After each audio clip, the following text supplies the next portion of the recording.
Hello, and welcome back to Coin Lady channel. How things are the presence of excellent savages. I trust all is fine with you now that you know the SEC has officially dropped its lawsuit against Brad and Chris. It's a huge risk to include them in the first place. It's not surprising that, with that element of the case being tried separately, SEC wants nothing to do with it. Many of the lawyers who provide us advice have warned us that this could happen. Former SEC Regional Director Mark Fago admitted that the conference would rather not compete in this area. People like Hinman might have to testify in a trial and answer questions from the jury. They'd rather not cause a catastrophe, therefore you're stuck. That's not a good sign. Take Stuart Alvarado's word for it, the SEC's decision to go after Brad and Chris individually was a huge mistake. They have finally given in and dropped all accusations against our top brass. We are not reaching an agreement. Stewart's eloquent declaration that the SEC has capitulated explains everything. Former SEC Chairman Jay Clayton apparently found it amusing to harass defendants by filing lawsuits against them as a means of getting them to laugh. And it really backfired. Here is probably why Ripple was able to get those Hedman docs in a lot of different stuff, because Brad and Chris was included in this case, and it just opened up the floodgates to the type of material Rob was able to go after that seriously impacted the SEC.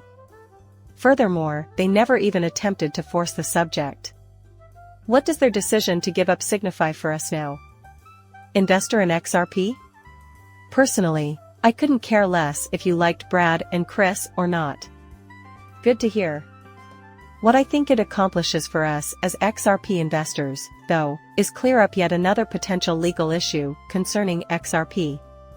That's gone, even if not exactly.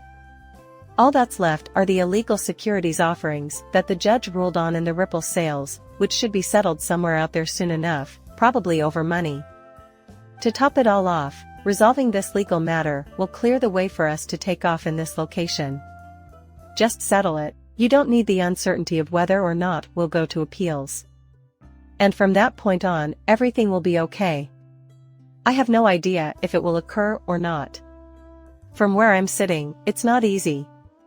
The SEC is quite interested in appealing the judge's finding in favor of the secondary market. And she said in that choice, look, the crypto trade or at least have XRP. Whether it's Brad or Jane Doe, in the secondary market because XRP is not a security, a transaction involving the company's URI does not constitute a sale of securities. The Southeastern Conference would have a hard time accepting that. Coinbase wants to own the secondary market by purchasing Nance and the rest of the players in the market. They had maybe an hour with Horace before she remarked, look, this is only about XRP. In the larger context of cryptography, this is irrelevant. The facts and events surrounding XRP and XRP led to this conclusion alone. Is that okay for them to say, hey, if we appeal this and take it to court, maybe this is even more damaging? Perhaps it's obvious that this holds true for every cryptocurrency. Whether or not those currencies make an effort to avoid the same fate remains to be seen. It seems like a win-win situation to me. If they comply, the deal is final and all questions are answered. There are no longer any legal issues that may potentially ruin our lives. The runway is completely clear. We will be well into the next bull run by the time this appeal is resolved if it goes to court. Plus, we'll have a lot of success. In the United States, you will have complete access to your funds. XRP is capable of expanding its operations and keeping up with other similar cryptocurrencies such as Bitcoin and Ethereum. I believe it will achieve that goal. Things are looking up from here. It seems unlikely that things will worsen significantly. It's clear the SEC is fighting from a position of weakness after this huge loss. They simply gave up and admitted defeat. Gary Cancer is getting cooked in court, and it couldn't happen to a nicer guy. Leave a comment and tell me what you think. Thank you, as usual, for your likes and subscriptions. See you soon, bye.